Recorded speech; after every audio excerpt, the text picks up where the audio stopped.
She was 20 years old. She had $1 in her pocket and a bus ticket she'd bought with the last of her change. 3 days before, she'd found an envelope slid under her bedroom door. No shouting, no scene, just a polite letter asking her to leave a key on the kitchen counter and find somewhere else to live within 2 weeks. So she did. She took a 4-hour bus ride into the foothills of the Adirondacks. She walked into a county clerk's office in a town she'd never heard of. And she put her last dollar on the counter and bought a forgotten chapel hidden deep in the woods of upstate New York. The county had stopped mowing the path 40 years ago. The road had been swallowed by the forest. No one had pushed open those heavy oak doors since the 1970s. But what nobody knew was that behind the altar of that small stone chapel, in a compartment sealed for over 50 years, was a wooden box. And inside that box was a letter. A letter written in handwriting she would recognize anywhere. Because it was her mother's. And her mother had been dead for 3 years. This is the story of Sparrow Halloway and the dollar that bought her back her life. Sparrow Halloway came into the world quiet, not nervous quiet, not shy quiet. The other kind. The kind where a baby looks at the ceiling for a long time before she cries. The kind where a child sits in the corner of a room and watches everything, and then goes home and writes it down. Her mother used to say Sparrow had been born already thinking about something. That never changed. She grew up in a small apartment on the 3rd floor of a brownstone in Albany, New York. Her mother, Lorraine, worked as a legal secretary at a downtown firm. Her father worked at a machine shop near the river. He died when Sparrow was 5. An accident, a press, a moment. Sparrow remembered the funeral the way you remember a dream you had as a child. Pieces, the smell of carnations, a man in a black coat, her mother's hand around hers too tight, a song she didn't know the words to. She didn't cry. Lorraine knelt down on the church steps after the service. Mascara streaked down her cheeks. She held Sparrow's small face in both hands and said, "Baby, crying isn't the only way to remember somebody." Sparrow didn't understand. Not really. Not for years. But she remembered the sentence. She kept it. The way some children keep a marble in their pocket or a feather in a book. After her father died, it was just the two of them. And Lorraine did her best, which was better than most. She read to Sparrow every night, long after Sparrow was old enough to read alone. Charlotte's Web, The Velveteen Rabbit, Anne of Green Gables, books with worn covers and dog-eared pages. She kept a small green notebook in her purse. Whenever Sparrow said something her mother wanted to remember, Lorraine pulled out the notebook and wrote it down. In small, careful handwriting. Pencil, never pen.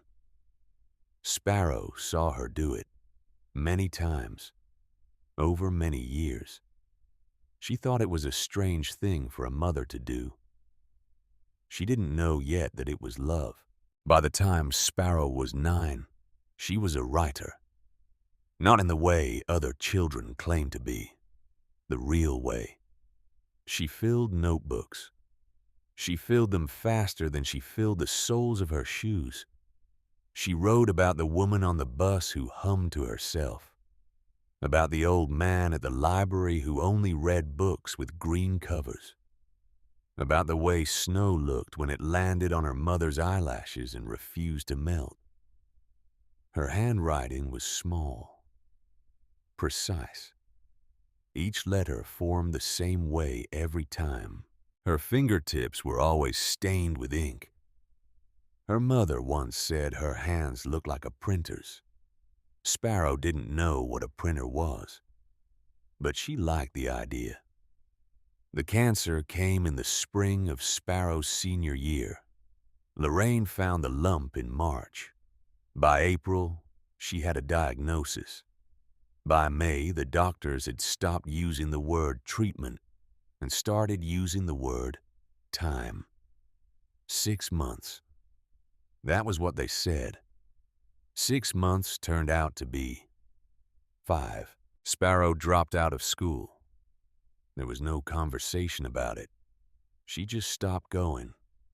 The principal called the apartment twice. Lorraine answered the phone the second time and said 3 words. "My daughter's needed." Then she hung up. The principal didn't call again. Those last 5 months were strange and slow and somehow beautiful. Sparrow learned to do things she'd never done. She learned to administer morphine. She learned to change sheets while her mother was still in them. She learned to read out loud for hours at a time without losing her voice. Her mother's favorite book in those last weeks was Gilead by Marilyn Robinson, a novel about a dying preacher writing letters to his young son. Lorraine asked Sparrow to read it 3 times, cover to cover. Sparrow did. The 3rd time, near the end, her mother stopped her on a sentence. The morphine made her voice thin, but her eyes were still hers, still sharp, still searching. "Sparrow, baby, listen. I'm listening, Mama.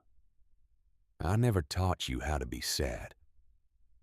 Sparrow didn't answer, because what do you say to that? What do you say to the woman who taught you everything else? Lorraine reached for her hand. The skin was paper now, veins like thread. "I'm sorry. I should have. One day, you're going to have to learn it yourself. Mama, promise me. Promise me you'll let yourself." "Let myself what?" "Be sad."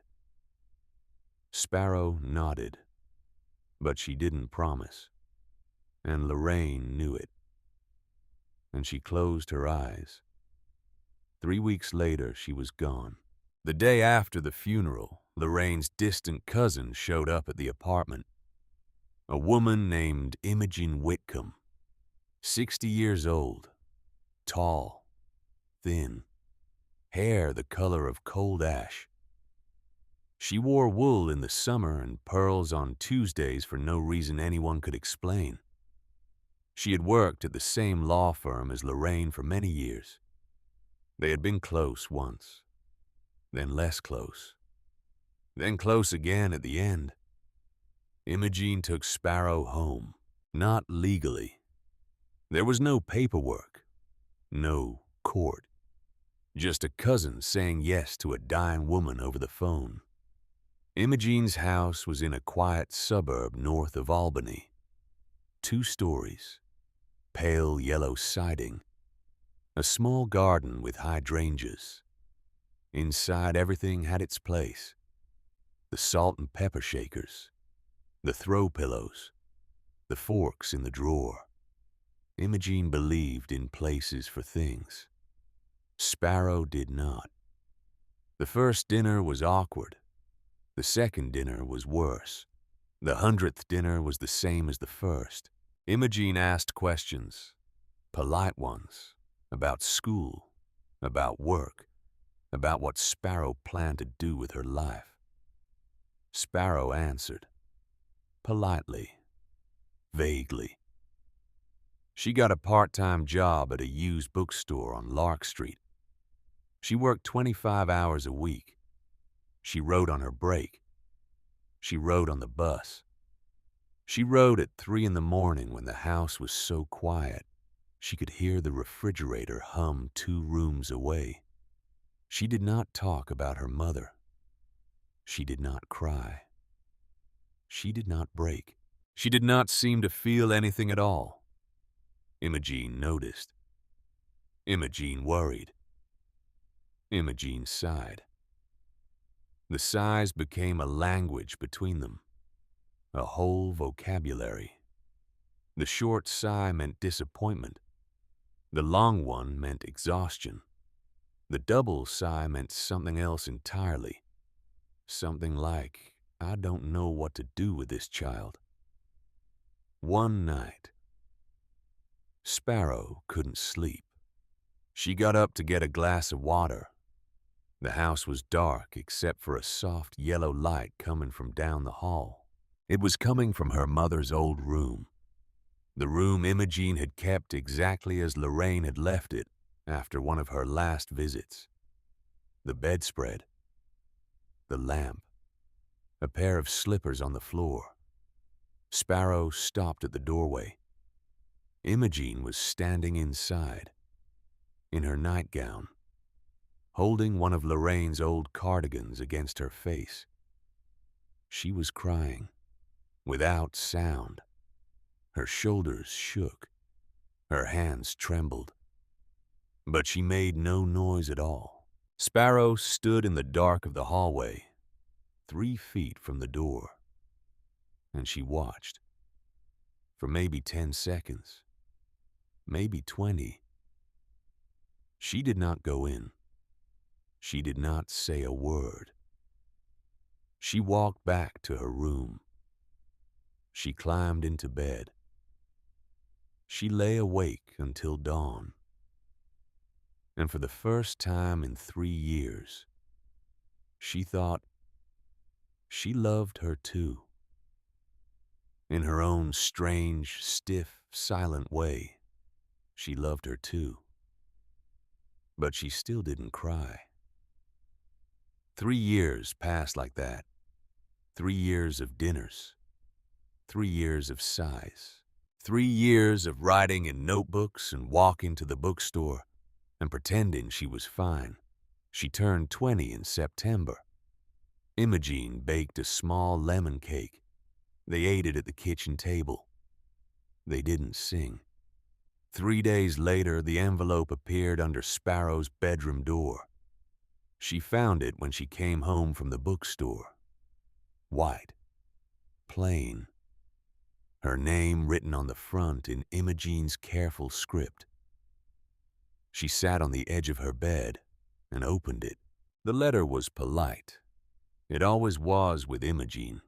It said that after much reflection, Imogene had decided the current arrangement was no longer working.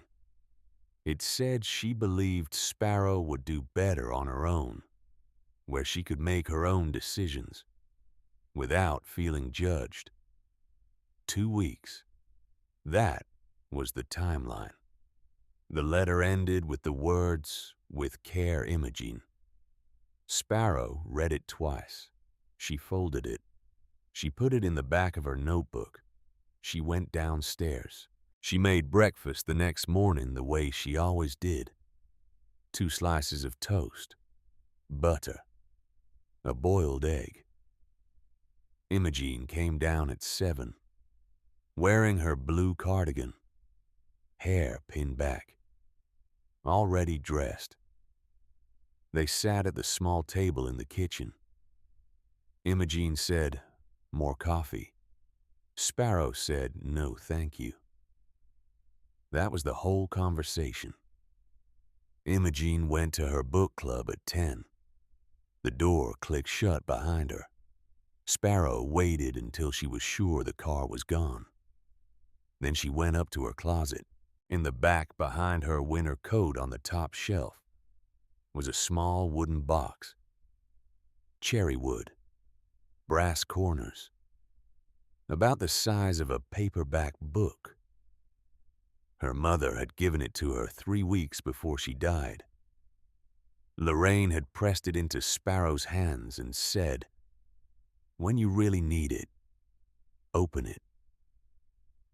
Sparrow had not opened it. For 3 years, she had carried it from the apartment in Albany to Imogene's house.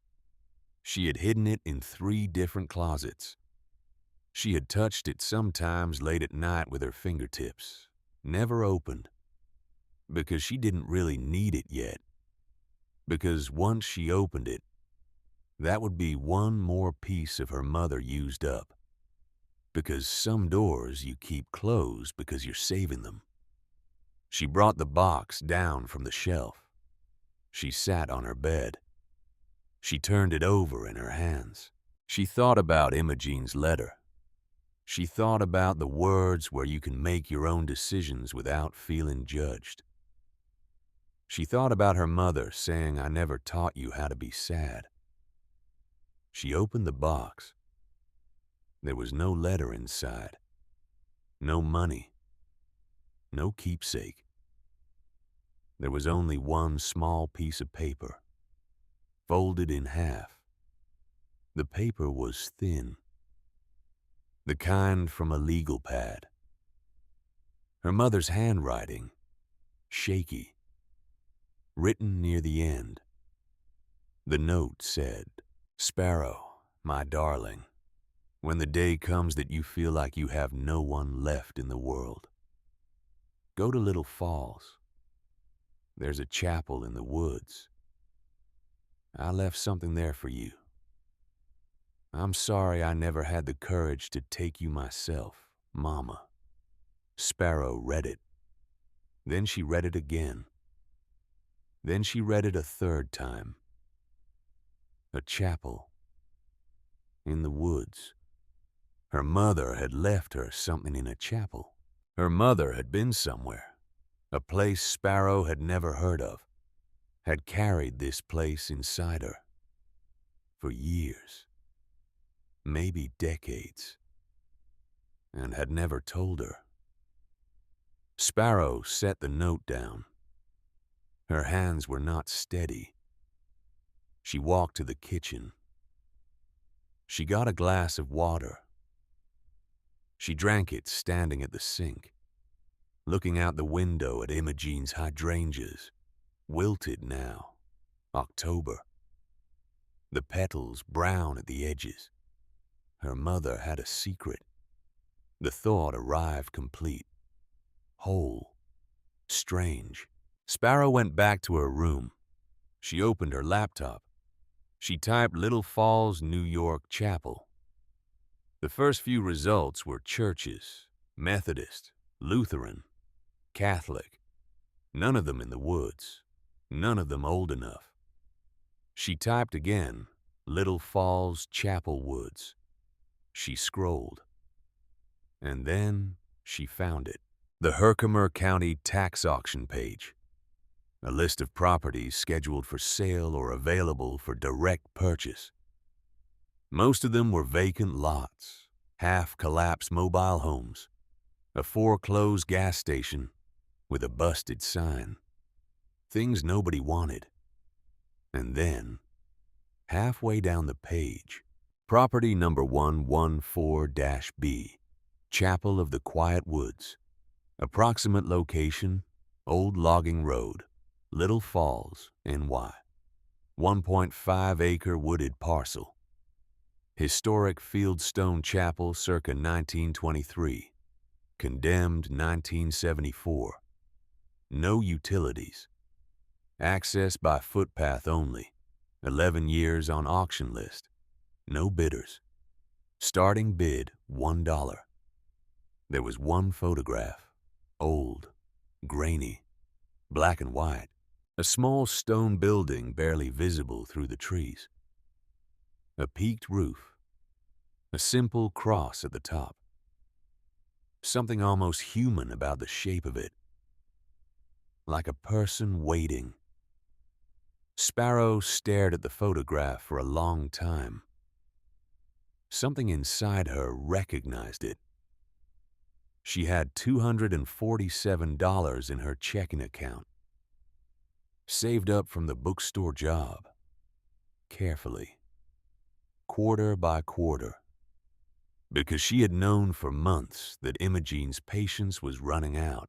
She bought a bus ticket online, one way, Albany to Little Falls, departing the next morning at 6:15. She did not tell Imogene.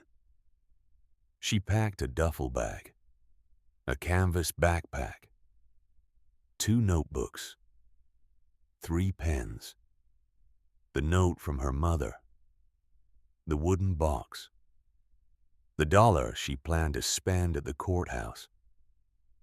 She slept 4 hours. She left at 5:30 in the morning.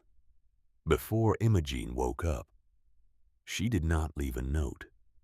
She did leave the house key on the kitchen counter. That much she figured was the right thing to do. The bus station was almost empty at 6 in the morning. A man in a Buffalo Bills jacket eating a muffin. A young couple asleep against each other on a bench. A woman about Sparrow's mother's age holding a small bouquet of dried wildflowers in her lap. The flowers were tied with twine. Sparrow sat down 2 seats away from her. The woman caught her eye and smiled. A small smile. The kind you give a stranger who you can tell isn't doing well. The bus pulled up at 6:12. They ended up sitting across the aisle from each other. By accident, the way these things happen. The bus rolled out of the station and onto the highway. The sun was just starting to come up, the sky pink at the edges. For the first hour, neither of them spoke. Then the woman leaned across the aisle and said, "That's a long ride for someone who looks like she hasn't slept." "I slept some." "How much?" 4 hours. The woman nodded. "I'm Ruth." "Sparrow. That a real name?" "My mother named me." Ruth smiled. "Then it's a real name." She was maybe 70, maybe a little older. Her hair was white and pinned at the back of her head. She wore a navy coat over a dress with small flowers on it. Her hands shook a little. A faint tremor. Not bad, but there. "I'm going to visit my husband, Stanley. He's been gone 8 years now. I bring him flowers every spring and every fall." "I'm sorry." "Don't be. We had 42 good years.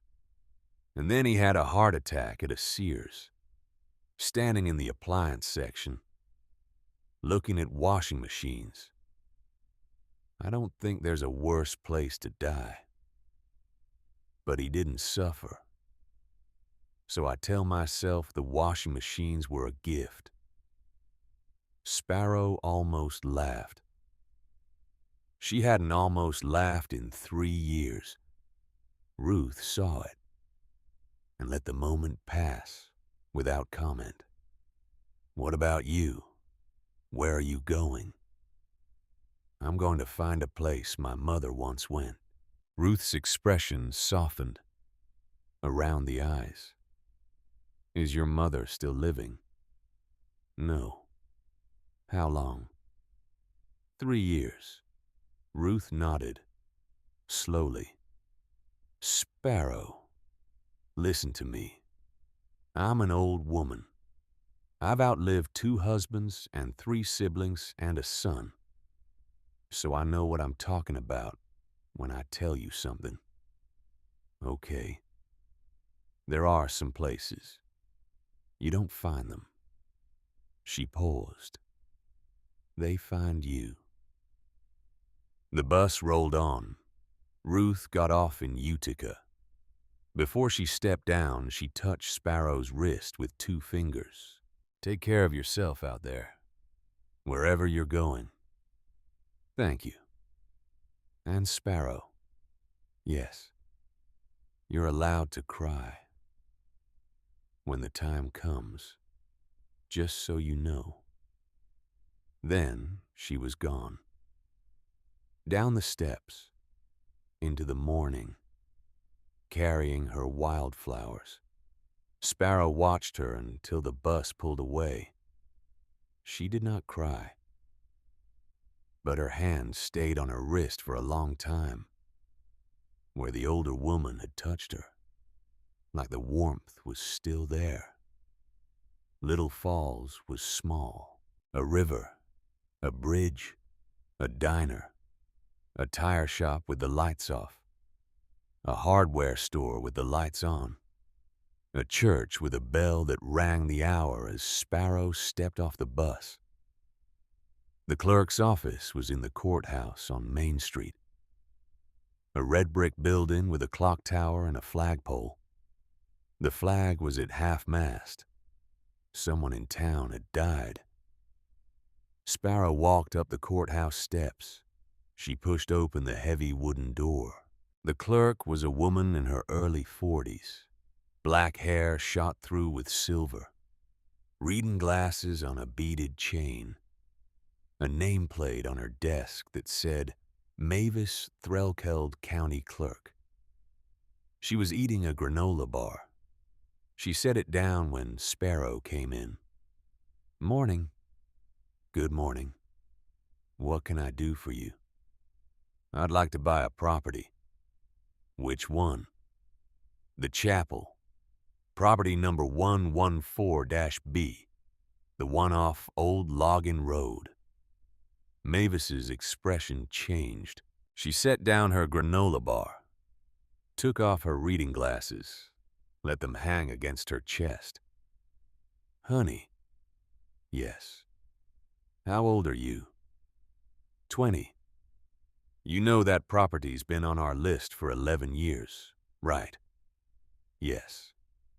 You know there's no road, no power, no water. Yes. You know the building was condemned in 1974. Yes. And you still want to buy it? Yes. What's your name, sweetheart? Sparrow Halloway. The reaction was immediate and small, just a flinch. Around her mouth, almost nothing. But Sparrow saw it. Halloway. Yes. Halloway. Yes. Your mother, Lorraine Halloway. Mavis closed her eyes for a moment. When she opened them, they were wet. She did not let the tears fall. She turned around, walked to a tall metal filing cabinet against the back wall, opened the bottom drawer, bent down, pulled out a long manila envelope, yellowed at the edges. She brought it back to the counter. The envelope was sealed, red wax. The shape of the seal was a small cross. Across the front in handwriting, Sparrow knew the way she knew her own name.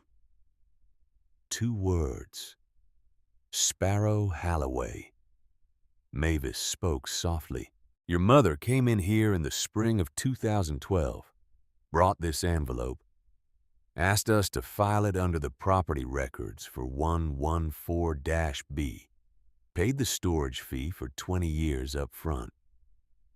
$300 in cash. I remember because I was the one who took it. She said, if a young woman ever comes in asking about this property, and her last name is Halloway, give her this. She came here. Yes. In 2012. April. I would have been 8. Yes. She never told me. No. Why? Mavis took her glasses off again, leaned forward. Honey, I don't know your mother's reasons. I only met her twice. But I'll tell you what I do know. She paid for 20 years. 12 have passed. That means she expected you to come. Within 20 years of that day, whether she lived or not, she was making sure of you. Even then. Sparrow set her $1 bill on the counter beside the envelope. She did not pick the envelope up. Not yet. I still want to buy the property. I know. I want to walk up there first, before I read this. Mavis nodded. She didn't ask why. She understood. She slid a piece of paper across the counter. A simple deed transfer form. Sparrow filled it out. Mavis stamped it. She handed Sparrow a single brass key. Old, tarnished, heavy. For the gate. Thank you. Sparrow, welcome to Herkimer County. Take care of yourself up there. Sparrow picked up the envelope. She put it in her bag. She walked out into the October sunlight. The chapel was up an old gravel road that turned off the highway 2 miles east of town. The road climbed through a stand of maples just starting to go gold. It ended at a small turnaround. A hand-lettered wooden sign leaned against a tree, faded almost past Redding. Chapel of the Quiet Woods. Private. 1923. A narrow path led from the turnaround into the forest. The path had clearly not been walked in a long time. Fallen branches, some thick as her arm, moss in cushions. Tree roots pushed up through the earth like a rough staircase. She walked it slowly. The forest was silent except for her own breathing. The smell was rich. Wet leaves, pine needles, earth that had been sheltered from sun for a very long time. She walked for almost a mile. She crossed a creek on a rotting wooden footbridge. It groaned under her weight. But it held. She passed a granite boulder with an old wooden cross propped against it. She passed a small clearing where a stone foundation poked up through the leaves. The path climbed, then leveled, then curved around a stand of white birch trees, their bark peeling in long, pale curls, like the pages of a book left in the rain. And then she saw it. The chapel, in a small natural clearing, surrounded by maples and birches. A peaked roof, slate, black with age, green with moss in the shaded sections. A simple wooden cross at the peak, tilted slightly to the left. Walls of fieldstone, gray, brown, green. Each stone fitted carefully against its neighbors. By hand, one at a time. Above the heavy oak double door, a single arched stained glass window. The colors faded but holding. Blue, gold, a deep red at the center. Ivy on the left side of the building. A mossy stone bench beside the door, tilted from decades of freeze and thaw. Sparrow stopped at the edge of the clearing. She did not move. She did not breathe for a long moment, because it was so much smaller than she had imagined. Smaller and more beautiful, like the building had been waiting for her. She felt something in her chest she had not felt since her mother died. Found, not by a person, by a place. She walked to the door. She put her hand on the iron handle. She pushed. The door opened with a low, slow groan, like the building itself was waking up from a sleep that had lasted longer than she had been alive. The interior was small, maybe 20 feet long, 15 feet wide. A peaked ceiling. The floor was flagstone, moss in the corners. 4 narrow wooden pews on each side of a center aisle. Simple, unpainted. The wood dark with age. At the front, a small altar, a rectangular block of stone, about 3 feet high. A carved wooden cross mounted on the wall above it. The stained glass window threw a soft patchwork of colored light across the stone floor. Blue, gold, red. The air smelled like old stone, wet wood, the faint, sweet mustiness of a building that had been breathing slowly for 100 years. Sparrow walked the aisle. The pews creaked faintly as she passed them, as if they remembered something. At the altar, she stopped. She put her hand on the cool stone surface. She thought about her mother, 8 years old. Sparrow, sleeping in a car. Outside. While Lorraine walked up this same path, maybe sat in this same room, on this same pew. She felt her mother's presence, not as a ghost, just a feeling. Sparrow took the manila envelope out of her bag. She set it on the altar. She broke the wax seal. The paper inside was thin, yellowed slightly, folded once. She unfolded it. Her mother's handwriting filled the page. My darling Sparrow, if you are reading this, it means you are 20 years old, or close to it. And it means something has happened to bring you here. I'm writing this in April of 2012. You are 8 years old. You are sleeping in the back of the car. I came up here today because I needed to see this place again.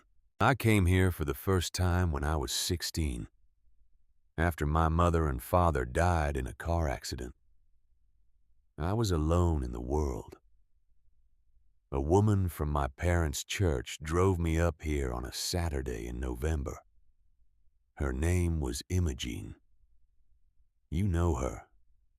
There was an old woman here when we arrived. Her name was Margaret. She had lived as the caretaker of this chapel for most of her life. She did not say much to me. She just sat with me for 3 hours while I cried. When I left, she gave me a small piece of paper with one sentence written on it. The sentence was, "Grief needs quiet." I have kept that piece of paper every day of my life. It is in my wallet. The day I die, you will find it there. Sparrow, my darling, I never taught you how to be sad. I tried. I tried to find the words. I couldn't. I think a part of me was afraid that if I taught you how to be sad, you would be sad like me. And I wanted you to have something I never had. I see now that was wrong. I'm writing this letter because I'm sick. I haven't told you yet. I will tell you tomorrow.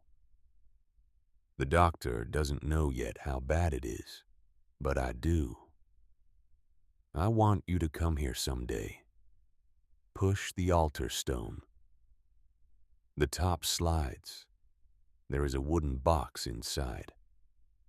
Read the letters slowly. Take a year if you need to. And let yourself cry, baby. Please. Let yourself cry. I love you, Mama. Sparrow read it once. She read it twice. She set the letter down on the altar. She put her hands flat against the stone. She pushed. The capstone shifted. A grinding of stone against stone. about 6 inches. Enough. Inside the altar was a hollow, a rectangular cavity carved into the stone, about 2 feet deep. Resting on a small wooden platform was a wooden box, about the size of a shoebox, brass corners, a small padlock, rusted shut. She found an old iron poker hanging from a hook beside the altar.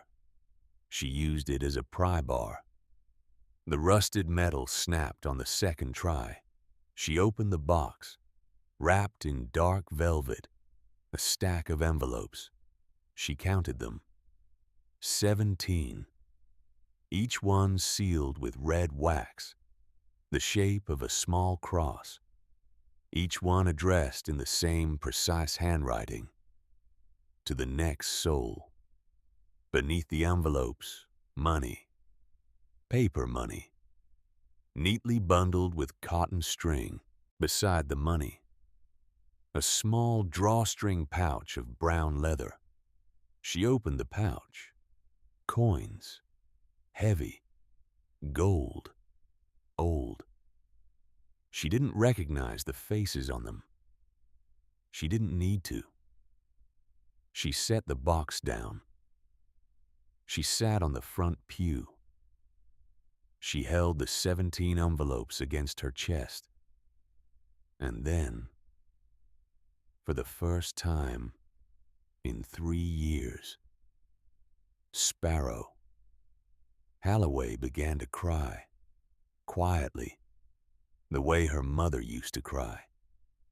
Tears falling without sound, down her cheeks, onto the dark wood of the pew, onto the velvet of the box. Outside, the sun moved a little lower. The colored light from the stained glass window slid slowly across the flagstone floor. She sat there until the sun set. Then she stood up. She put the box and the letters and the gold coins back into her bag. She walked out into the dusk. She did not know yet that a man was about to walk into her life with a clipboard and a smile and a very expensive offer. That a 72-year-old woman with shaking hands would find her again. That an 80-year-old man named Otto was at that very moment in a nursing home 20 miles away, reading a German prayer book, wondering if the chapel his great-uncle had built was still standing. She only knew that for the first time in 3 years, she was crying, and it didn't hurt the way she had been afraid it would. It felt like coming home. She rented a room from Mrs. Halpern. The boarding house sat at the edge of Little Falls. 2 stories, yellow paint peeling at the corners, a wraparound porch with 3 rocking chairs, none of which matched. Mrs. Halpern was 81. Sharp eyes, soft hands. A widow for 30 years. She charged $85 a week. She did not ask questions. The first thing she said when Sparrow walked in was, "You hungry?" "A little." "Sit."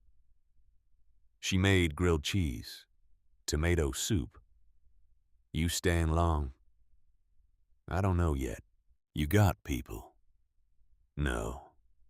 Mrs. Halpern nodded. "Once.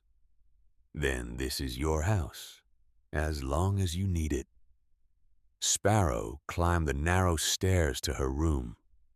It was small. A single bed, a desk, a window looking out at a stand of birches. The wallpaper had faded blue forget-me-nots. She set the wooden box on the desk. She did not open it. Not that night. She slept for 9 hours, without dreams. Each morning she walked the mile into the woods. She carried a thermos of coffee, a sandwich, a notebook, the wooden box. She opened the chapel doors at 8. She closed them at sunset. She sat on the front pew, and she opened one envelope, just one, per week. That was the rule she set for herself, because her mother had said, take a year, read them slowly. And Sparrow was learning, for the first time in her life, to do things slowly. The first letter was dated August 1934. The handwriting was looser than the others, the hand of a young woman, not a girl, not yet a matriarch. It read, "My name is Margaret Lindholm. I am 12 years old. Father Anselm asked me to write down what happened to me. My brother Jonas drowned in the Mohawk River on July 14th of this year. He was 9. He was not supposed to be in the river. He climbed down to the rocks because he wanted to skip stones. The current took him. My father pulled his body out 3 hours later. I did not cry. For 6 months I did not cry. My mother thought I had broken inside. In November, she brought me here. Father Anselm did not ask me anything. He let me sit on the front pew. He sat on the back pew. He did not say one word for 2 hours. At the end, he came and sat next to me. He said, "Margaret, you do not have to cry today. Today, you only have to know. When the tears come, this is the place." That was 4 months ago. Last week, I cried for the first time. Whoever you are, I want you to know, the crying is not the end of grief. The crying is only the beginning of carrying it well. Margaret Lindholm. Sparrow folded the letter. She put it back in the envelope. She thought about Margaret, 12 years old, walking into this chapel in November of 1934. She thought about her mother, 16 years old, walking into this chapel in November of 1984. She thought about herself, 20 years old, walking into this chapel in October of 2024. The path was old, older than she had known. The next week, Bradford Reeve found her. She was sweeping leaves off the front step when she heard footsteps on the path. She turned. A man in a charcoal gray suit, white shirt, burgundy tie, polished black shoes that had no business in a forest. He stopped at the edge of the clearing. He smiled. The smile was practiced. "Miss Halloway, I'm Bradford Reeve from North Star Timber." "Hello." "Beautiful day." "It is." "Mind if I come closer? This is private property." "I'm aware." He came closer anyway. He did not stop until he was 3 feet from her. He held out a business card. She did not take it. He set it on the stone bench. "I represent a company that owns the surrounding parcels, 1,200 acres of working timberland. We've had our eye on this lot for some time. I'm not selling. I haven't made an offer yet. You don't need to." The smile had a small crack in it now. "Miss Halloway, I'm authorized to offer you $50,000, cash, today." "No."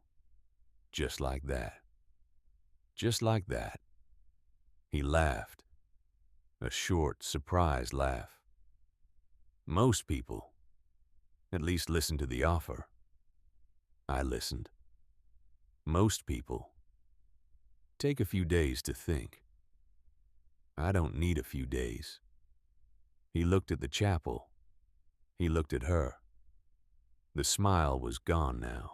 Miss Halloway, you're 20 years old. You bought this property for $1. The building is condemned. There's no road, no utilities. You will run out of money trying to maintain it by spring. I have money. Not enough. You don't know how much I have.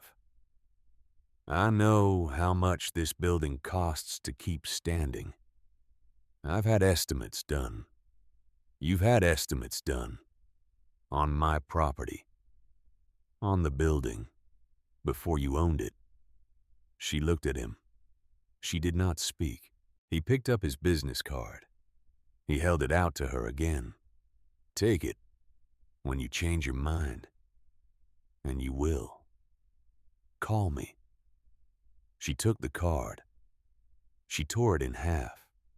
She handed the halves back to him. He blinked. All right. Goodbye, Mr. Reeve. I'll see you again, Miss Halloway. He walked back down the path. His shoes were not made for a forest. She watched him until he was gone.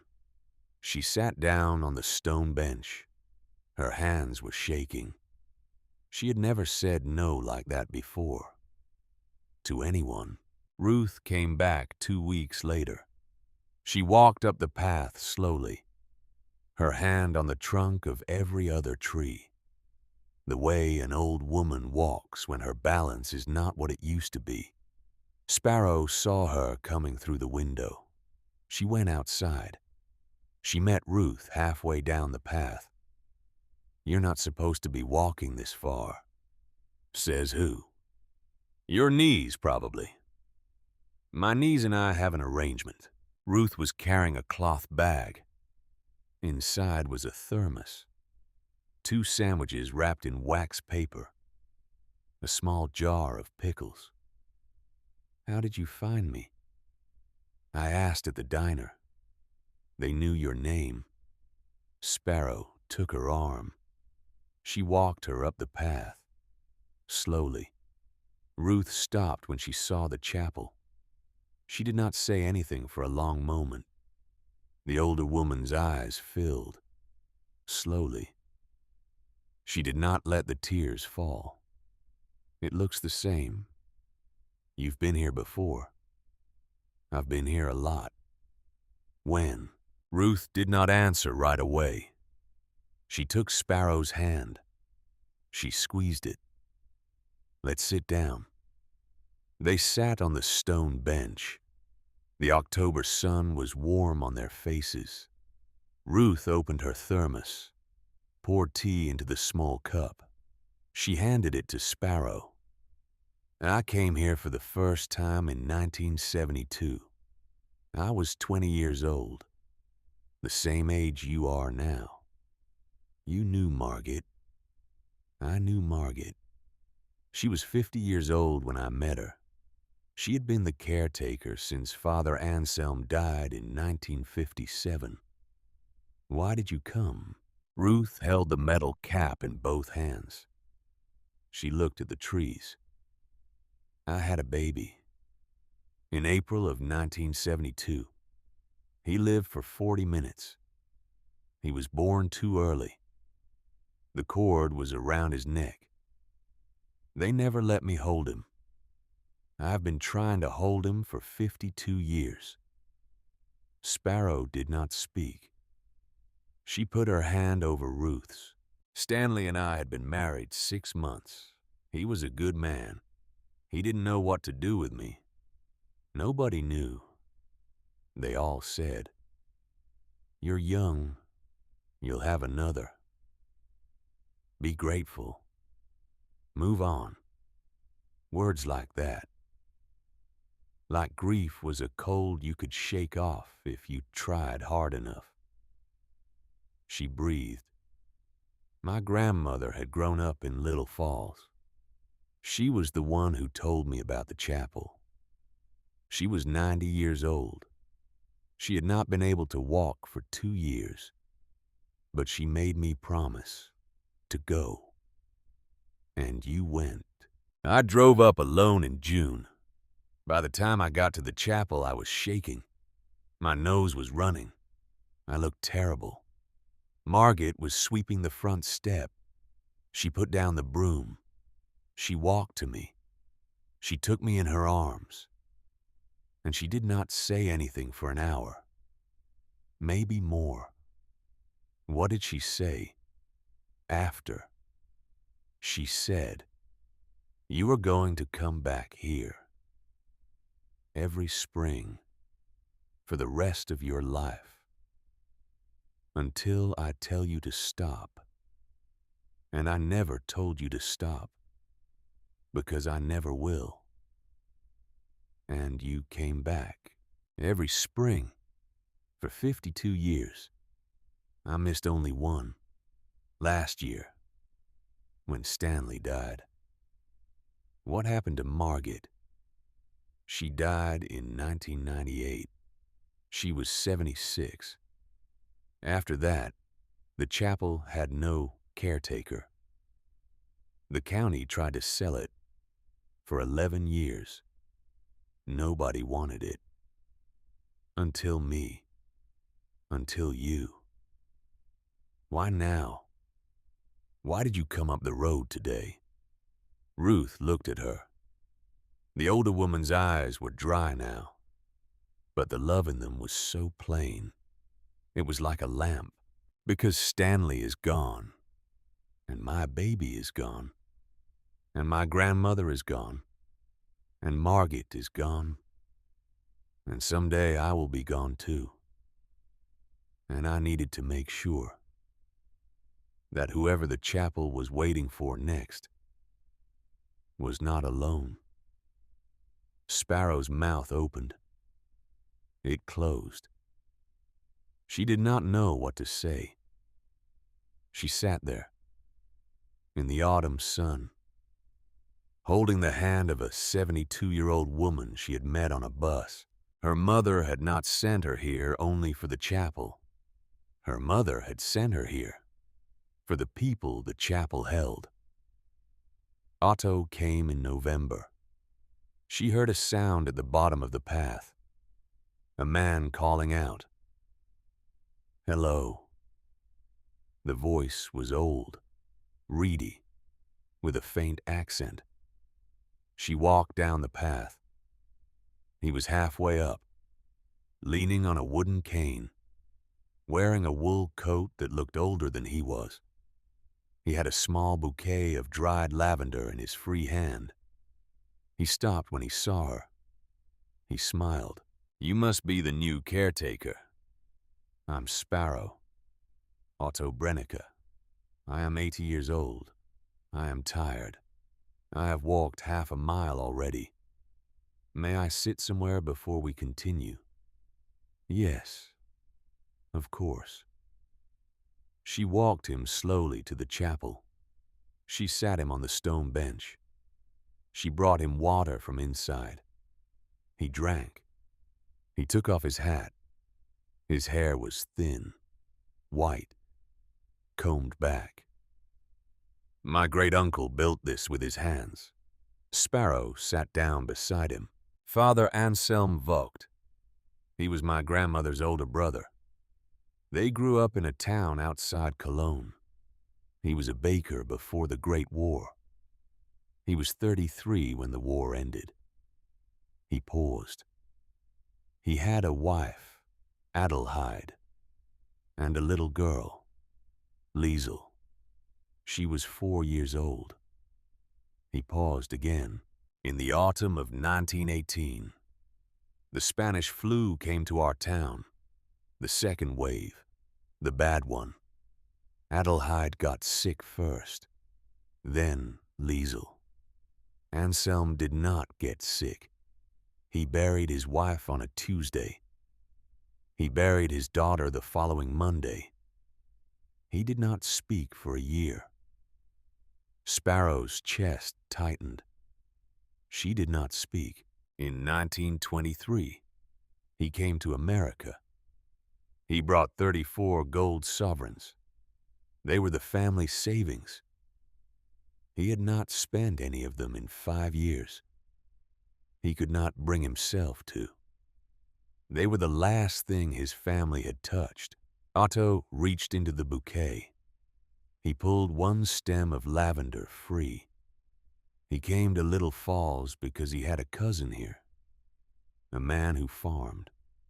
Anselm walked into the woods one morning. He walked for 2 days. He found this clearing. He sat down. He decided to build. Alone. Alone. For 4 years. Stone by stone. Why? Otto looked at her. His eyes were very pale blue. He told my grandmother once, in a letter, the only thing he could think to do, with a grief that big, was to build a small place where other people could put theirs. He handed her the lavender stem. I came here many times as a young man. My mother brought me. She was Anselm's niece. She brought me up here after my father died. She brought me when my brother died. She brought me when my wife died. 12 years ago. You've been coming alone. I am the last of his family. He had no children. I have one daughter. She lives in Seattle. She does not know about this place. I have not told her. Why? Otto smiled, a small, sad smile. Because she has not needed it yet. He put his hat back on. He pushed himself up with the cane. I will come again, before the snow, if I can manage. I'll help you up the path. You will not. I am 80 years old. I have my pride. Today I made it. Tomorrow I might not. But today I made it. Goodbye, Sparrow. He walked back down the path. She watched him go. She held the lavender stem in her hand. He has been doing this longer than I have been alive. In December, a woman came up the path. Tan coat, tan hair, a clipboard. She was about 55. She looked like the kind of person who liked spreadsheets. Miss Halloway, I'm Verity Crowther, from the Herkimer County Department of Tourism and Economic Development. Do you have a minute? I have several minutes. Verity laughed. She did not understand the joke, but she laughed anyway. They sat on the bench. Miss Halloway, the county has an opportunity for you.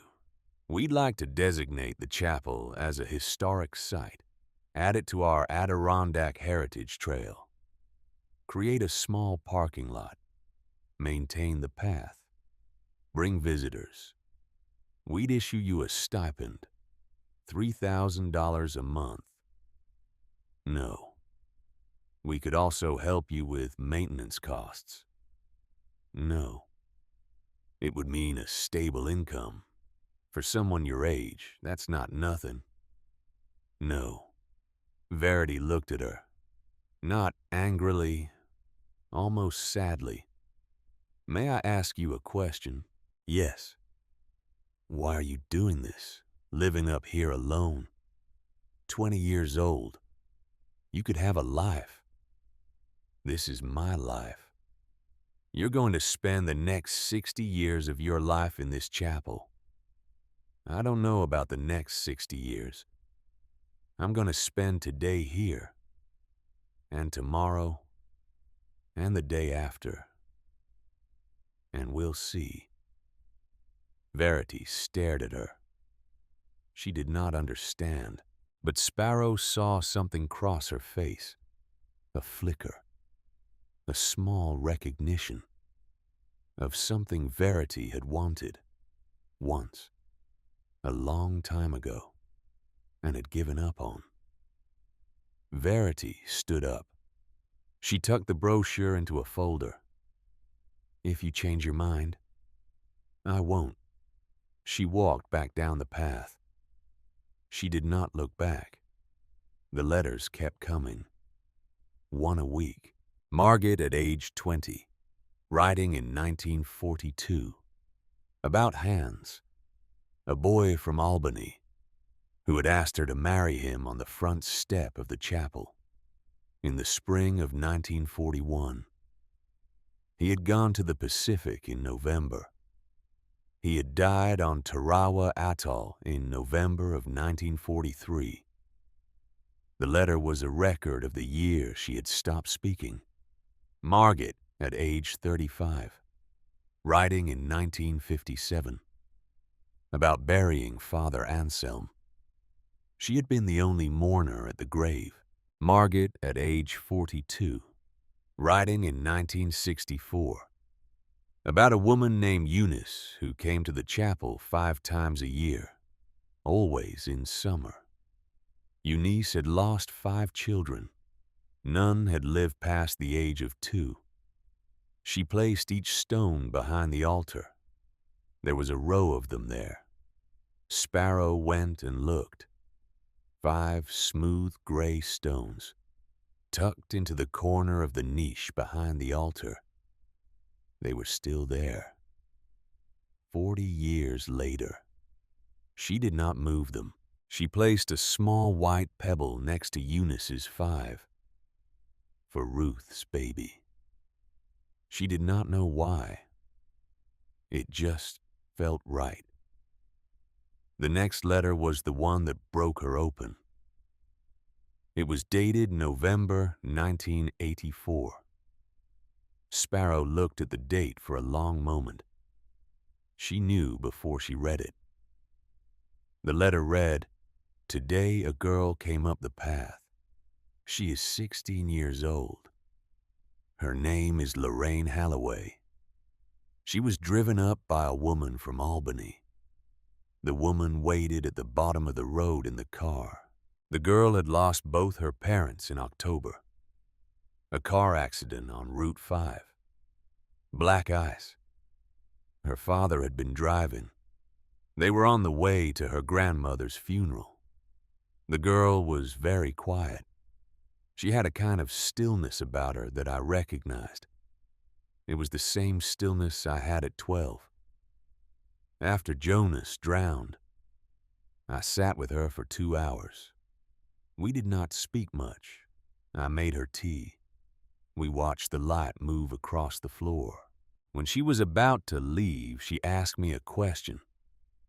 She asked me what to do with all the love. She said, "My mother loved me.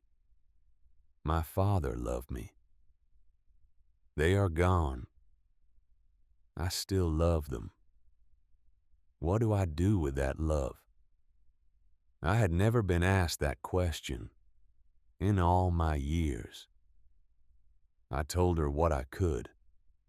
I said, "You give it to other people. As you find them, you give it slowly, carefully. You do not waste it, and you keep some for yourself." She nodded. She left. I do not know if she will come back. I am writing this down because I think she will come back someday, or her child will, or her grandchild. There is something about her family, something I cannot name, but the chapel recognized her. Whoever is reading this, if you are a Halloway or descended from one, know that you were waited for. Margaret Lindholm. Sparrow set the letter down on the altar. She wept, for the first time, loudly, in a way she had never let herself before. Imogene came on a Tuesday in February. There was snow on the ground. Sparrow was inside the caretaker's cabin behind the chapel. She had moved in 2 months ago. The cabin was tiny. A bed, a desk, a wood stove, a small window facing the chapel.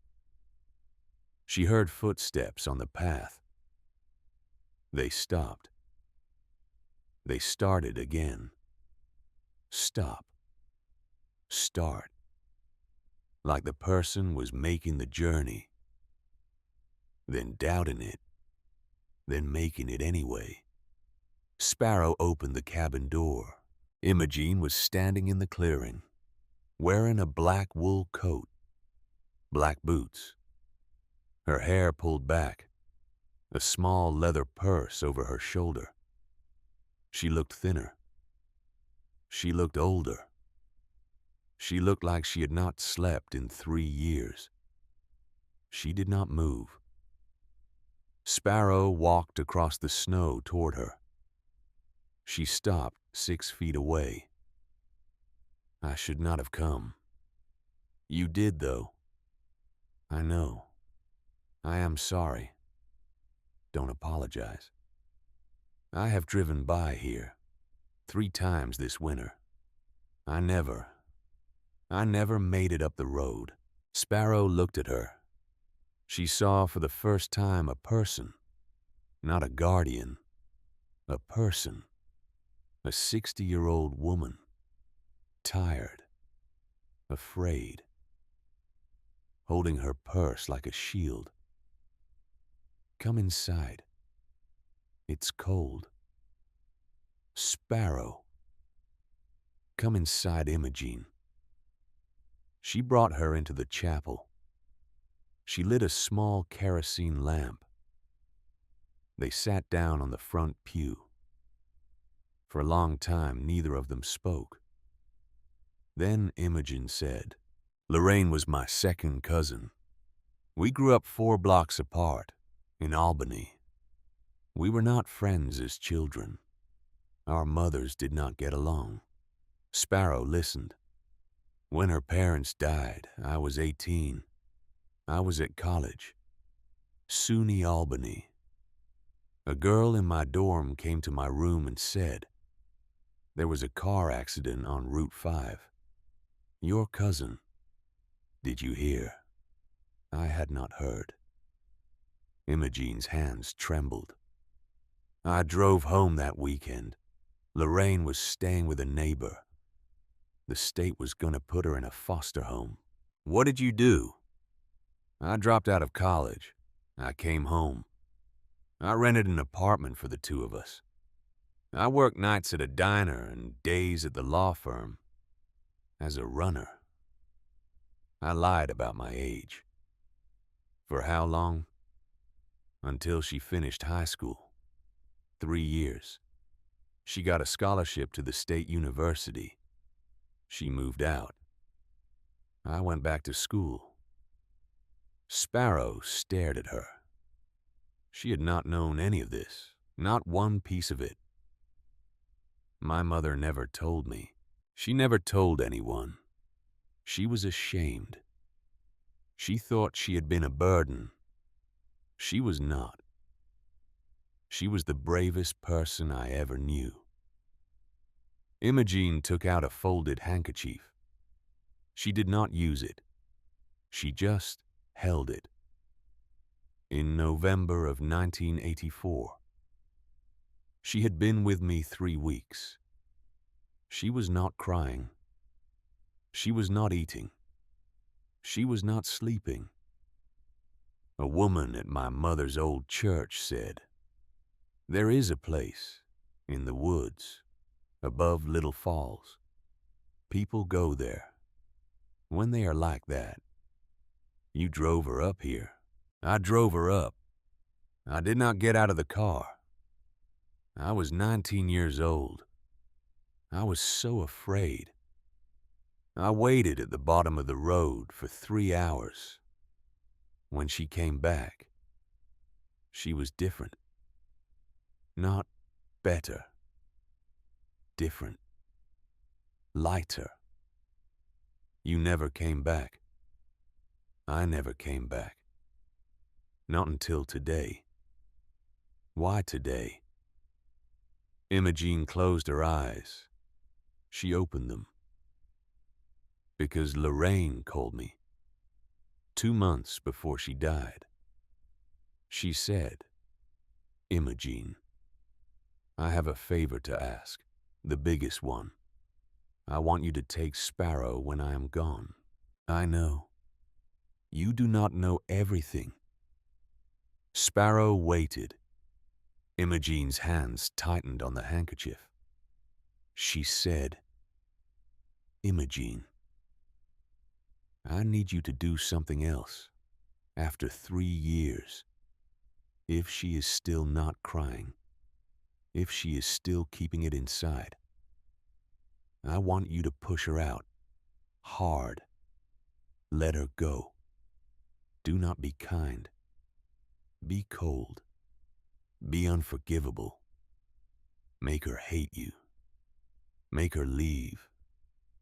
The room went still. The kerosene lamp hissed quietly.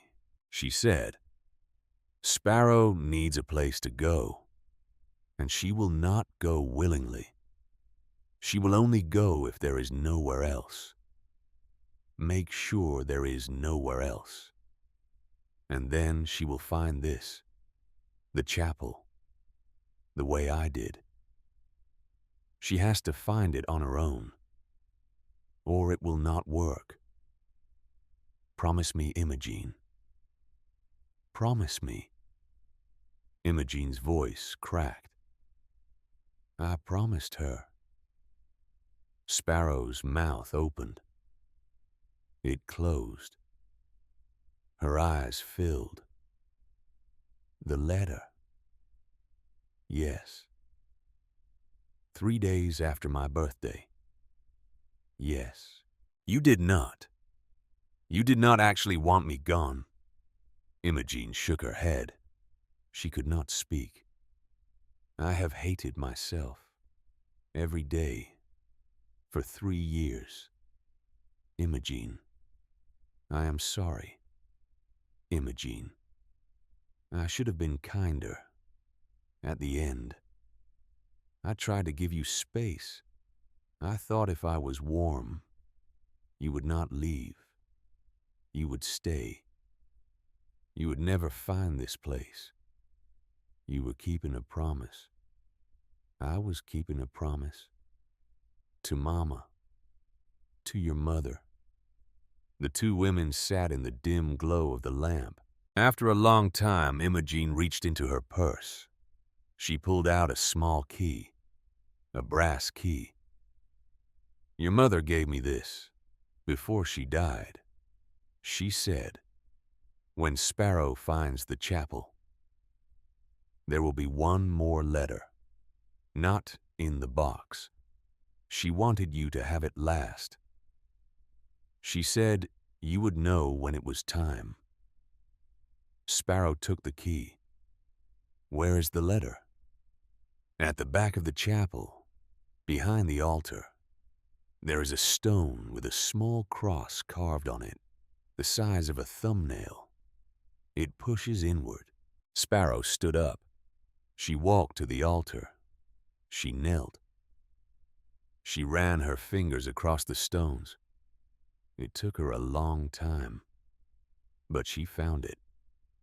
A small fieldstone, lower right, a cross the size of her thumbnail.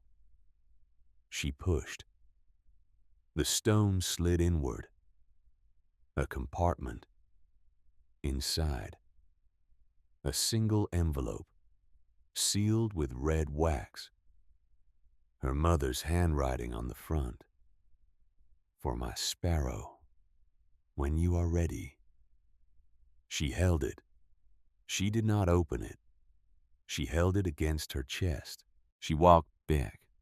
She sat down. She set the envelope on her lap. I am not ready. That is all right. I will know. Yes. Imogene. Yes. Thank you For what? For doing the worst thing she ever asked you to do. Imogene's face crumpled. She put her hands over her face, and she finally let herself cry. Sparrow moved closer. She put her arm around the older woman's shoulders. For the first time in 3 years, she held her. Outside in the snow, a single small bird landed on the bench by the door. It cocked its head. It looked at the chapel. Then it flew away. Winter softened, slowly, the way it does in upstate New York. Not all at once, in small concessions. A patch of brown grass at the foot of the chapel. A drip of water from the roof at noon. A morning where Sparrow could feel her fingers all the way to the tip without putting on gloves. The first crocus came up beside the stone bench in late March. Purple, small, stubborn. Sparrow knelt down and looked at it for a long time. She did not pick it. She went back inside the cabin. She wrote one sentence in her notebook. A flower is a kind of letter the ground writes to the sky. She closed the notebook. She drank her coffee. She did not yet know that this would be the last spring of Otto Brennica's life. The phone call came on the morning of April 4th. Sparrow had a small flip phone she kept on the desk in the cabin. She used it almost never. When it rang, she stared at it for 2 seconds before she answered. "Hello. Miss Halloway. My name is Donna. I am a charge nurse at Pine Grove Senior Living. I have you listed as a contact for one of our residents, Otto Brennica." Sparrow closed her eyes. She knew. Before the woman said it, "I'm very sorry to call with this news. Mr. Brennick passed away in his sleep last night. It was peaceful. He was holding a small book of German prayers. His mother gave him when he was a boy." Sparrow's hand went to the desk. She held on. "Thank you for calling. He left you something. He asked that I deliver it personally if I can. May I drive up tomorrow?" "Yes." Sparrow set the phone down. She walked outside. She sat on the stone bench. The crocus was still there, still purple, still stubborn. She thought about Otto's hands, the way they had trembled when he held the lavender stem out to her, about the way he had said goodbye on that first November day, with the quiet dignity of a man who knew. Each goodbye might be the last one. Donna came up the path the next morning, a heavy woman in her 50s, curly red hair, a kind face. She carried a wooden box wrapped in brown paper. Inside, a leather-bound notebook. The cover was almost black with age. Beneath it, a single sheet of paper, folded once. Otto's handwriting. "Sparrow. This is the journal of my great-uncle, Father Anselm Vogt. He kept it from 1923 until 1957. My grandmother gave it to me when I was 20. She told me, Otto, someday a person will come who needs to read this. Wait, you will know. I have waited 60 years. Now I know. You will find some things inside. Things he wrote about people who came to the chapel. There is a name in there I think you will know. I cannot tell you which one. You have to find her yourself. That is the way it works. Goodbye, Otto." She read for 3 nights. The journal was written in a mix of English and German. The handwriting was small, careful, the hand of a man who had been a baker. She read about Adelheid. She read about Liesel. She read about the long silence after the flu. She read about the boat, the 4 years of building. And then on the 3rd night, near the end, she found it. A page dated August 1934. Father Anselm wrote, "A woman came up the path today, 26 years old. She is from Boston. Her name is Theodora Marlowe. They call her Teddy. She lost her husband last month. He was killed when his train derailed outside of Hartford. They had been married 4 years. There were no children. She wept for 2 hours. Then she said, 'I do not know how to begin. I do not know who to be now. I was a wife. Now I am nothing.'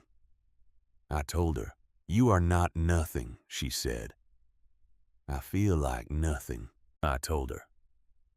The world feels lighter for having had you in it, even if no one tells you so. The world knows.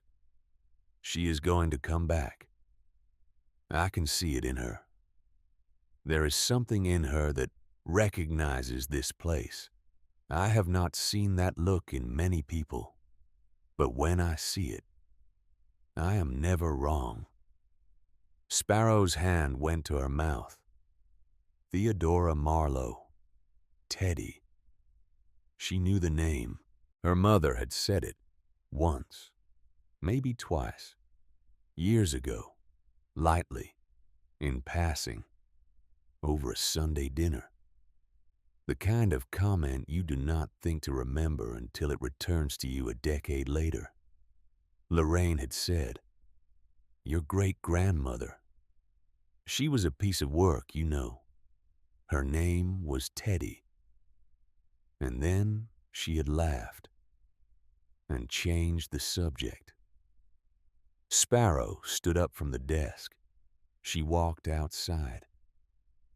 Her great-grandmother had walked up that path 90 years before her, looking for the same thing. The next morning, she walked into Little Falls. She used the public computer at the Carnegie Library. The librarian was named Janet.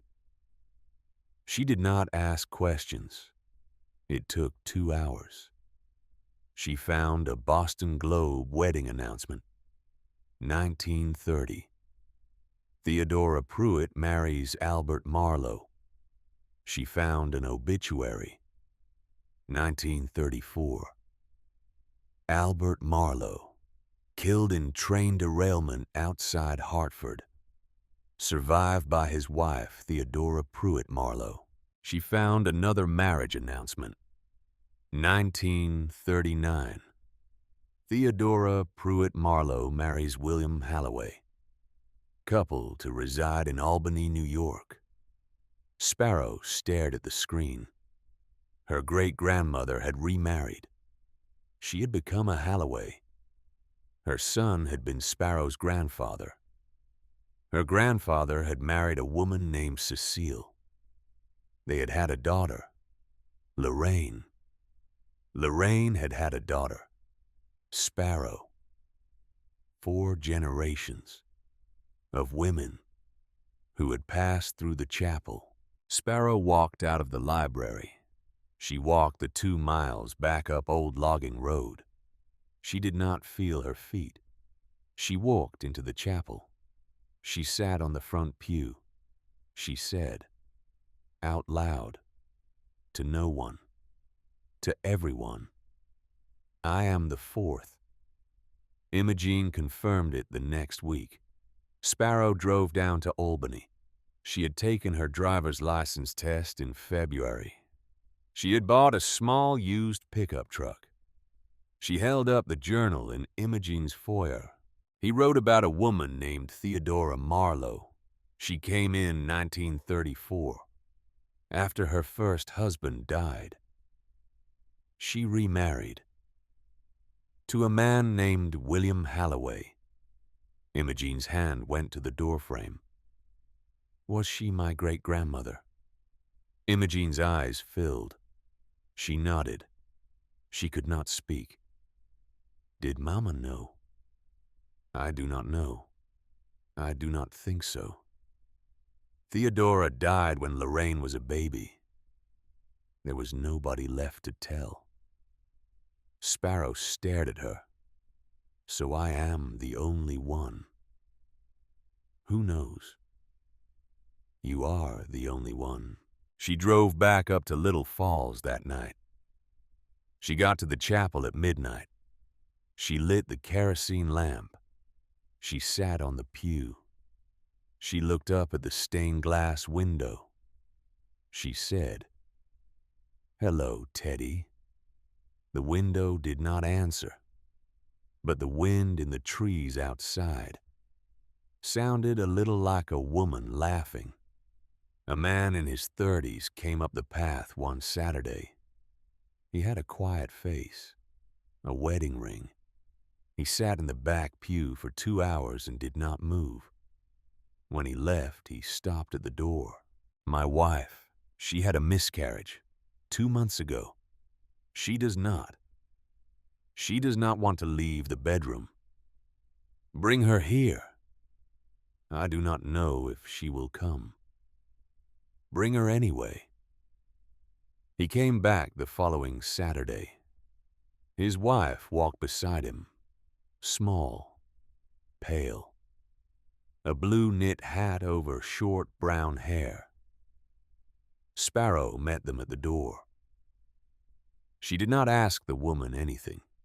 She just sat with her on the front pew for 3 hours. The woman did not speak.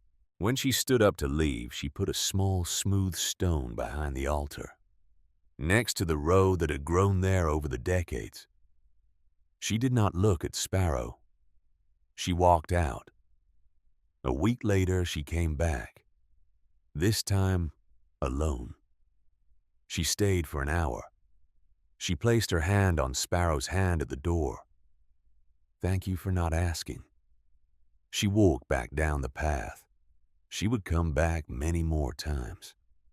In May, Sparrow planned a small gathering, not a service, not a ceremony. A Sunday afternoon, the last Sunday in May. She invited everyone who had come to the chapel since November. She invited Imogen. She invited Mavis. She invited Ruth. She invited Donna from Pine Grove. She invited Mrs. Halpern. She invited the woman with the blue knit hat. She invited her husband. She invited Bradford Reeve. He did not come, but she invited him.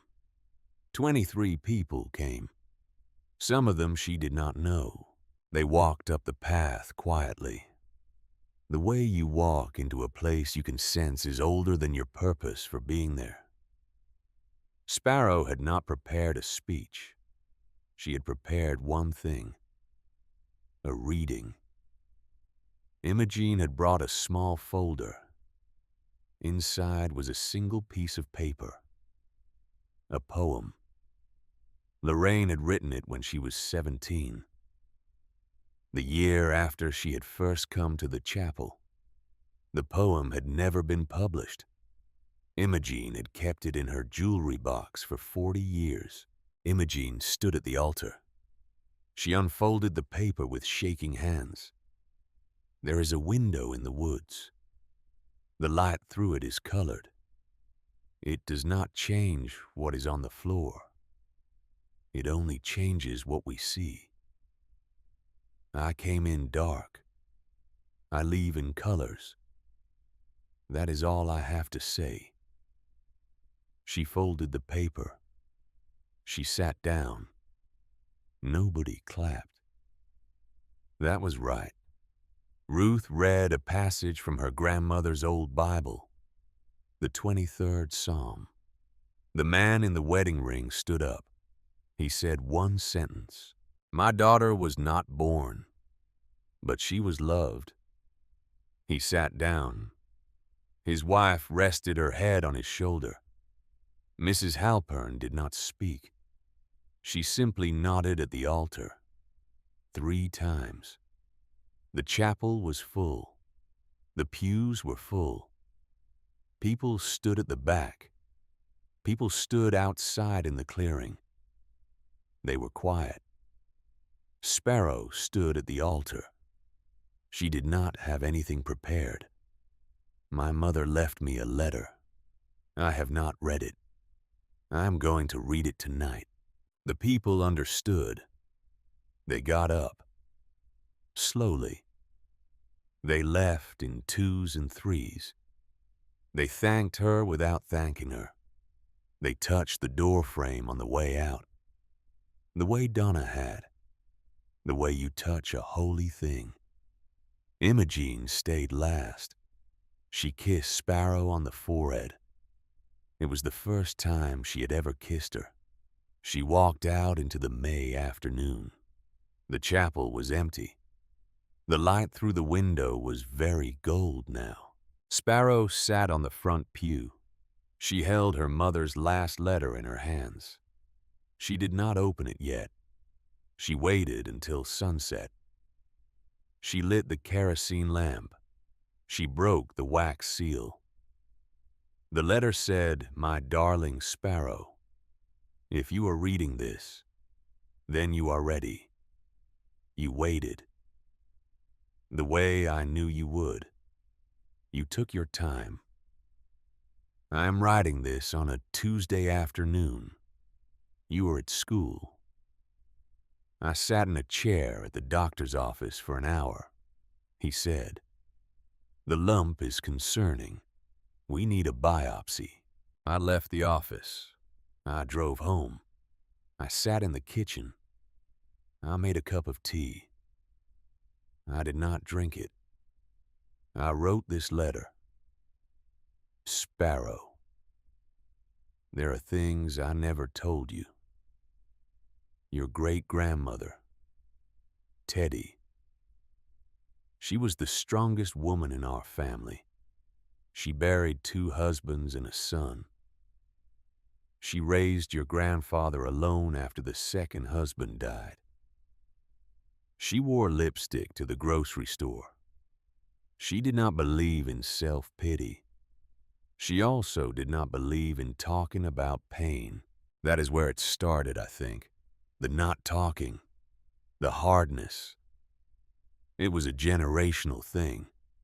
My mother did not talk about her father's drinking. My grandmother did not talk about her first husband.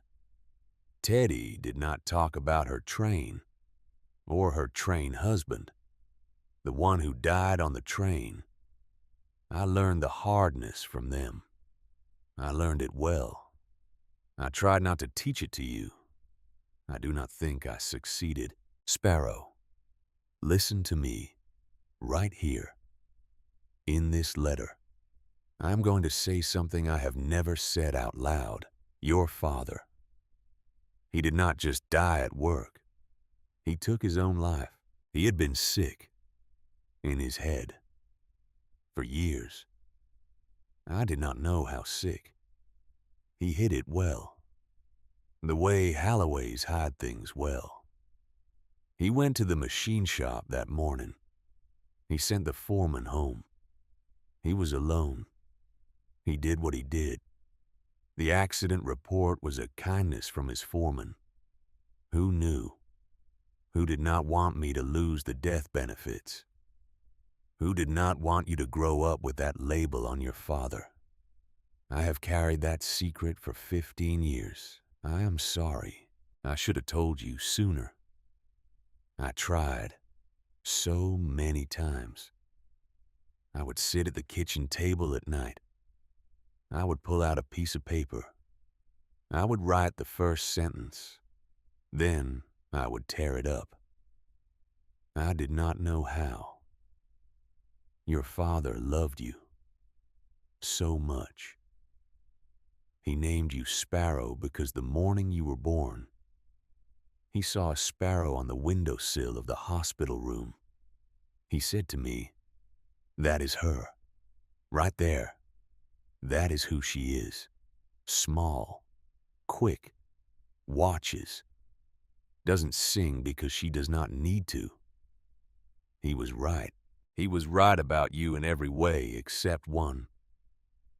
He thought you would be happier than him. You will be Sparrow. You will be. But not by accident, not by luck, by choice. Every day, you have to choose. The way Teddy chose, the way I tried to choose. The chapel is for the choosing. It is for the days when you forget what you decided. You are allowed to be sad. You are allowed to fall apart. You are allowed to come up here, sit on the floor, cry like a child for an hour, for a day, for a week. But then, get up, wash your face, go outside, look at the light. Grief is not something you defeat. It is something you carry.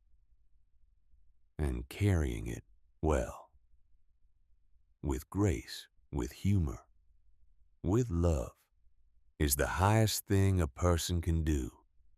You are a Halloway, my darling. We carry well. It is the family inheritance. It is the only one that matters. I love you. I have always loved you. I will love you for as long as anything that was ever me is still anywhere in the universe. And I think, I hope, that is forever. Mama. Sparrow set the letter down on the altar. She did not move for a long time. The colored light slid down to a sliver, then disappeared. Her father had not died in an accident. He had chosen. The hardness in her chest broke, all at once, like a dam. She put her face in her hands. She wept for the man who had named her after a small bird, for the woman who had carried his secret for 15 years, for Teddy Marlowe Halloway, for Margit Lindholm, for Father Anselm Vogt, for Otto, for Ruth's baby, for Eunice's 5 stones, for the woman in the blue knit hat. She wept for all of them. And then, slowly, she stopped. She wiped her face on her sleeve. She picked up the letter. She folded it carefully. She put it in the wooden box with the other 17. She closed the box. She did not lock it. She walked out of the chapel. She closed the doors. She walked back to the cabin. She slept. In the morning, she woke up. She washed her face. She made coffee. She went outside. The sun was rising over the tops of the maples. The crocuses had multiplied. There were more than a dozen now. Purple, stubborn, stretching toward the light. Ruth was there. She had let herself in. She was sitting at the small table in the cabin, a pot of coffee already on the stove. She had walked up the path before sunrise. Ruth looked up. She looked at Sparrow's face. She did not need to be told. "You look like your mother." Today, Sparrow's eyes filled, but she did not cry again. She had cried enough, for now. She sat down across from Ruth. She accepted the cup of coffee. Ruth took her hand, held it for a long moment. Now you know. Now I know. And now, you live. Yes. That summer, Sparrow turned 21. She did not have a party. She had a Tuesday, with sun, and a thunderstorm in the afternoon, and the smell of wet stone and pine after the rain. Imogene moved to Little Falls in June.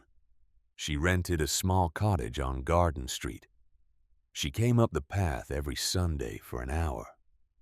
They did not speak much. They sat on the bench. They watched the trees. In November, Sparrow planted a small tree at the edge of the clearing, a young oak, the size of her arm. She planted it on the same day Otto had first walked up the path to meet her, with his bouquet of dried lavender. She thought about him as she patted the dirt down. She thought about Father Anselm. She thought about Adelheid and Liesel. She thought about her great-grandmother in Boston in 1934, about her mother in Albany in 1984, about herself, October of 2024. The thread was not done. It would keep going, after her, to someone she would not meet, a girl, or a woman, or a man, walking up the path, some November, carrying a grief, looking for a place. She would be ready for them. That night she sat at her desk. She lit the kerosene lamp. She opened her notebook. She wrote one last entry. My great-grandmother Teddy buried 2 husbands and a son. She wore lipstick to the grocery store. My grandmother Cecile died too young. My mother Lorraine learned the hardness from them and tried until her last breath to unlearn it. I am trying too. I bought a chapel in the woods for $1. It was the best dollar I ever spent. Not because I bought a building, because I bought a thread. A long, thin thread that runs back through 4 generations of women. I am the thread now. For a while. Until the next person takes it. If you are walking up that path, right now, tonight, tomorrow, some November, carrying something that feels too heavy to carry, set it down for an hour, for a day, for a week. Then pick it up. Carry it well. The people who came before you are right behind you. You have never been alone. You will never be alone. Welcome to the chapel. She set down the pen. She closed the notebook. She turned out the lamp. And in the dark of the cabin, in the dark of the woods, she heard far off the sound of an owl. She smiled. She slept. The next person was already on her way. Somewhere. She did not know yet that a chapel had been waiting for her for 100 years. That a girl had been waiting to open the door